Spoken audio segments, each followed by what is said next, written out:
പെരിയാറിന്റെ കൈവഴിയായ ഓഞ്ഞിപ്പുഴയിലെ 64 കയ്യേറ്റങ്ങൾ തിരിച്ചുപിടിക്കണമെന്നാവശ്യപ്പെട്ട് ഓഞ്ഞിത്തോട് സംരക്ഷണ ജനകീയ സമിതിയുടെ നേതൃത്വത്തിൽ രാപ്പകൽ സമരം നടത്തുന്നു. ഇന്ന് രാവിലെ കടുങ്ങല്ലൂർ പഞ്ചായത്ത് കവലയിൽ സമരം ആരംഭിച്ചു. സംവിധായകൻ സന്തോഷ് പണ്ഡിറ്റ് രാപ്പകൽ സമരം ഉദ്ഘാടനം ചെയ്തു. CR Neelakantan, justice K Sukumaran, സാഹിത്യകാരൻ സേതു, പ്രകൃതി പരിസ്ഥിതി പ്രവർത്തകൻ ശ്രീമൻ നാരായണൻ, സുന്ദരം ഗോവിന്ദ് തുടങ്ങിയവർ പങ്കെടുത്തു.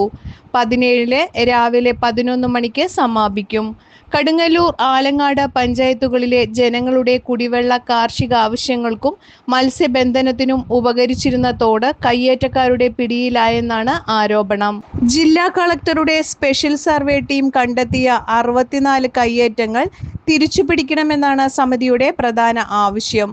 ഓഞ്ഞിത്തോട് സംരക്ഷണ ജനകീയ സമിതിയുടെ ഹർജിയെ തുടർന്നാണ് 2021 കേരള ഹൈക്കോടതിയുടെ ഇടപെട്ട് സർവേ നിർദ്ദേശിച്ചത്. പെരിയാറിന്റെ ഏലൂക്കര ഭാഗത്തു നിന്നും ആരംഭിച്ച് പടിഞ്ഞാറു മേത്താനം ഭാഗത്ത് അവസാനിക്കുമ്പോൾ 19.4 കിലോമീറ്റർ ദൂരത്തിൽ 100 ഏക്കർ സ്ഥലമാണ് 50 വർഷം മുമ്പ് ഉണ്ടായിരുന്നത്. എന്നാൽ 2015 നടത്തിയ കണക്കെടുപ്പിൽ കേവലം 3.5 ഏക്കർ മാത്രമായി ചുരുങ്ങി.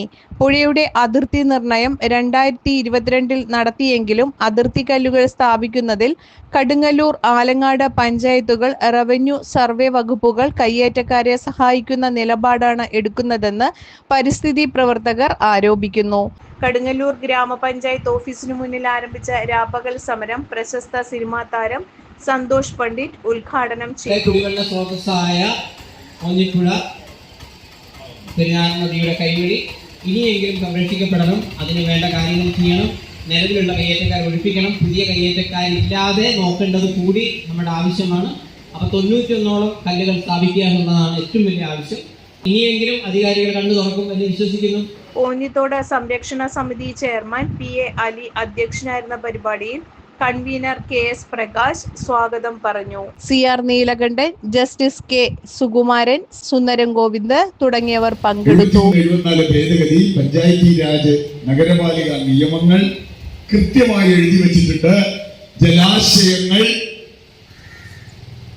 പഞ്ചായത്തിന്റെ അധീനതയിലാണ്. സംരക്ഷിക്കാൻ അവർക്ക് നിയമപരമായ ബാധ്യതയുണ്ട്. ഒരു സംശയമില്ല നിയമത്തിൽ. അത് കുളങ്ങളാവാം, തോടാവാം, പൊതു കിണറുകളാവാം, മറ്റേതും സംരക്ഷിക്കണം. കാരണം എന്താ? ഒരു പ്രദേശത്തിന്റെ പാരിസ്ഥിതിക സാമൂഹ്യ സന്തുലനത്തിന് ഏറ്റവും അത്യാവശ്യമാണ് അവിടെ കൊണ്ടുപോകുക. അവരുടെ കൃഷി മെച്ചപ്പെടാൻ, കുടിവെള്ളം കിട്ടാൻ, ആരോഗ്യം നിലനിർത്താൻ, ഗതാഗത ആവശ്യത്തിനൊക്കെ വേണം. ഇവിടെ ഒഞ്ഞിത്തോട് 1.5 മീറ്റർ വീതിയുള്ള ഒരു ഒഞ്ഞിത്തോട് ഇത്തരം ഭാഗത്തുണ്ട്. ഒരു കൾവറട്ടുണ്ട് ഒഞ്ഞിത്തോടാണ്. എന്താ സംഭവിച്ചത്? ഈ കൾവറട്ട് ഉണ്ടാക്കിയത് പഞ്ചായത്ത് ഫണ്ടിൽ നിന്നാണെന്ന് ഞാൻ വിചാരിക്കുന്നു. ഈ പാലങ്ങൾ പലതും പണിതതും പഞ്ചായത്ത് ഫണ്ടിൽ നിന്നാണ്. ഓഞ്ഞിത്തോട് 1.5 മീറ്റർ വീതിയിൽ നിങ്ങളൊരു കൾവറട്ട് ഉണ്ടാക്കാൻ പണം മുടക്കുമ്പോൾ അത് 20 മീറ്റർ ശരാശരി വീതിയുള്ള ഒരു തോടിനെ ഇല്ലാതാക്കുമെന്നറിയാൻ വലിയ ബുദ്ധിമുട്ടൊന്നുമില്ല. അത് പാരിസ്ഥിതികമായി ദുരന്തം തന്നെയാണ്. അത് പാരിസ്ഥിതികമായി നിയമവിരുദ്ധം മാത്രമല്ല, ദുരന്തം തന്നെയാണ്. എന്തുകൊണ്ട് പഞ്ചായത്ത് ചെയ്തില്ല? ഈ പഞ്ചായത്തോ ആ പഞ്ചായത്തോ ഉണ്ട്. ഞാൻ നേരത്തെ പറഞ്ഞു, പുഴ പുറമ്പോക്ക് ഒരു രേഖയിലുണ്ടെങ്കിലും അത് പുഴ തന്നെയാണ്. ഇവിടെ നേരത്തെ സ്വാഗത പ്രസംഗം പറഞ്ഞു, 100 ഏക്കർ കണ്ടെത്തിയിട്ടുണ്ട് പുഴയുടെ ഏരിയ. അത് ശരിക്കളഞ്ഞാൽ 200 ഏക്കർ വരെയാവും എന്നാണ്. 200 ഏക്കർ സ്ഥലം കയ്യേറി വ്യാപാരം നടത്തി, റിയൽ എസ്റ്റേറ്റ് കച്ചവടം നടത്തിയ അധികാരികളെ, അതാണ് നേരത്തെ ഉദ്ഘാടകൻ പറഞ്ഞ്, വെറുപ്പിച്ചുകൊണ്ട് ഓഞ്ഞിത്തോടിനെ സംരക്ഷിക്കണോ എന്ന ചോദ്യം വരുമ്പോൾ ഈ തട്ടിന് തൂക്കമുണ്ടല്ലോ. ഈ പ്രദേശം മുഴുവൻ ജനങ്ങൾ നിന്നാലും ഈ കയ്യേറ്റക്കാരും അതിനുവേണ്ടി പണം മുടക്കിയവരും വരുമ്പോൾ അവരുടെ തട്ടായിരിക്കും താന്നു നിൽക്കുക. അത് ആ താഴ്ച മാറണമെങ്കിൽ എന്തു വേണം?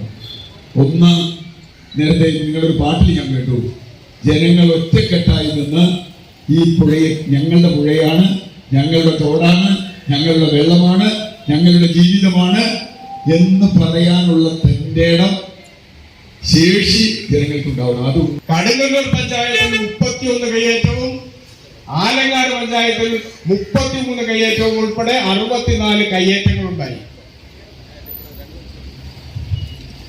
കയ്യേറ്റങ്ങളിൽ 64 കയ്യേറ്റങ്ങളിൽ 16 എണ്ണവും കെട്ടിടം വെച്ച് താമസിക്കുന്ന ആളുകളാണ്. അവർക്കെല്ലാം ഇരു പഞ്ചായത്തുകളും കൃത്യമായി നമ്പർ കൊടുത്തിരിക്കുന്നു തോട്ടിൽ. അതുപോലെ തന്നെ ആലങ്ങാട് പഞ്ചായത്തിന്റെ അതിർത്തിയിൽ ഒരു ഗോഡൌൺ, ഒരു വലിയ ഗോഡൌൺ തന്നെ പുഴയിലാണ്. അതുപോലെ തന്നെ ആട്ടിൻകൂട്, സൈക്കിൾ ഷെഡ്, വർക്ക്ഷോപ്പ് എന്ന് വേണ്ട കെട്ടിടങ്ങൾ മുഴുവനും തോട്ടിൽ അണിനിരന്ന് കിടക്കുകയാണ്. ഈ കയ്യേറ്റക്കാരെ ഒഴിപ്പിക്കുന്നതിന് ആവശ്യമായിട്ടുള്ള നടപടിക്രമങ്ങൾ ചെയ്യുന്നതിൽ പഞ്ചായത്തുകൾ പരാജയപ്പെട്ടു. അതുകൊണ്ട് അളന്നിട്ട പ്രദേശങ്ങളിൽ മുഴുവൻ വീണ്ടും ഓരോരുത്തരുമായിട്ട് കയ്യേറിക്കൊണ്ടിരിക്കുന്ന അവസ്ഥയിലാണ് ഈ രാപ്പകൽ സമരം നടക്കുന്നതെന്ന് ഞാൻ ഓർമ്മിപ്പിക്കുന്നു. വില്ലേജ് റെക്കോർഡുകളിൽ നമ്മൾ നോക്കുമ്പോൾ ഈ പുഴയെ സംബന്ധിച്ച് അവർക്ക് കാര്യമായ റെക്കോർഡുകൾ ഒന്നും തന്നെ ഇല്ല. പുഴയുടെ ഇരു സൈഡും നമ്മൾ നോക്കുമ്പോൾ ആലങ്ങാട് വില്ലേജും കടുങ്ങല്ലൂർ വില്ലേജുമാണ്. ആലങ്ങാട് വില്ലേജിൽ വിവരാവകാശം കൊടുത്തപ്പോൾ അവിടെ നിന്ന് കിട്ടിയ മറുപടി പുഴയുടെ പുറമ്പോക്ക് സംബന്ധിച്ച റെക്കോർഡുകൾ ലഭ്യമല്ല. അതുപോലെ തന്നെയാണ് കടുങ്ങല്ലൂർ വില്ലേജും. പുഴയുടെ പുറമ്പോക്ക് സംബന്ധിച്ച റെക്കോർഡുകൾ അവർക്കും ലഭ്യമല്ല. 19.4 കിലോമീറ്റർ വരുന്ന ഈ പുഴയുടെ പുറമ്പോക്ക് ഭാഗം മാത്രമാണെന്നാൽ കിട്ടും 200 ഏക്കർ. പുഴ ഭാഗം മാത്രം ഇപ്പോൾ അളന്നപ്പോൾ 100 ഏക്കർ കിട്ടിയെങ്കിൽ പുഴയുടെ ഇരു സൈഡുമുള്ള ഏക്കർ കണക്കിന് വസ്തു മുതലാളിമാരും ഒക്കെ കൈയടക്കി വെച്ചിരിക്കുന്നതിന് അളന്നാൽ കിട്ടും 200 ഏക്കർ. ഞാൻ പറഞ്ഞു വരുന്നത് ഒരു പുഴയെ എങ്ങനെ കൊല്ലാം എന്നതിന്റെ ഉത്തമ ഉദാഹരണമാണ് ഒഞ്ഞിത്തോട്. ഇതിൽ കെട്ടിപ്പൊക്കിയിട്ടുള്ള പാലങ്ങൾ, പെരിയാറിൽ നിന്നും വരുന്ന ഒഞ്ഞിത്തോടിന്റെ ആരംഭ ഭാഗത്ത് തന്നെ കെട്ടിയിട്ടുള്ള പാലം നിങ്ങൾ പോയി നോക്കണം. ആ പാലത്തിന്റെ അടിയിൽ തന്നെ ഇത് ഒരു കാലത്തും വെള്ളം പടിഞ്ഞാട്ട് ഒഴുകാൻ പറ്റാത്ത രീതിയിലുള്ള ബോക്സ് ടൈപ്പ് കെട്ടാണ് അവിടെ നടത്തിയിട്ടുള്ളത്. 6 പാലങ്ങളാണ് അശാസ്ത്രീയമായി കെട്ടിയിട്ടുള്ളത്. ഈ 6 പാലങ്ങളും PWDയും പഞ്ചായത്തും കെട്ടിപ്പൊക്കിയിട്ടുള്ളതാണ്. അതുപോലെ തന്നെയാണ് കലുങ്കുകൾ. വെള്ളം ഒട്ടും ഒഴുകാൻ പാകത്തിനല്ലാത്ത വിധം കലുങ്കുകൾ ഒരു 1.5 മീറ്റർ 2 മീറ്ററിൽ ഒതുക്കി പണിതിരിക്കുകയാണ്. ഇവരെല്ലാം വിചാരിച്ചിരുന്നത് ഈ തോട് ഒരു കാലത്തും ഒരാളും കണ്ടുപിടിച്ച് പുറത്തേക്ക് വരില്ല എന്നുള്ളതായിരുന്നു. അതുകൊണ്ടെന്താ പഞ്ചായത്തുകൾ 2 പഞ്ചായത്ത് റോഡ് തോട്ടിലുണ്ടാക്കി. പൊതുമരാമത്ത് വകുപ്പ് ആലങ്ങാട് പഞ്ചായത്തിന്റെ പാനായിക്കുളം ലോഡ്ജ് സ്റ്റോപ്പിന് പടിഞ്ഞാറ് വശം പാനായിക്കുളം എടയാർ റോഡ് തന്നെ തോട് നികത്തിയാണ് ഉണ്ടാക്കിയത്. ഇവിടങ്ങളിൽ ഒന്നും അതിർത്തി കല്ലിടാൻ ആർക്കും സമയമില്ല. ആകെ 475 അതിർത്തി കല്ലുകളാണ് ഒഞ്ഞിത്തോട്ടിലേക്ക് വേണ്ടത്. ഇനിയും 91 കല്ലുകൾ നമുക്ക് ഇട്ട് തീർക്കേണ്ടതുണ്ട്.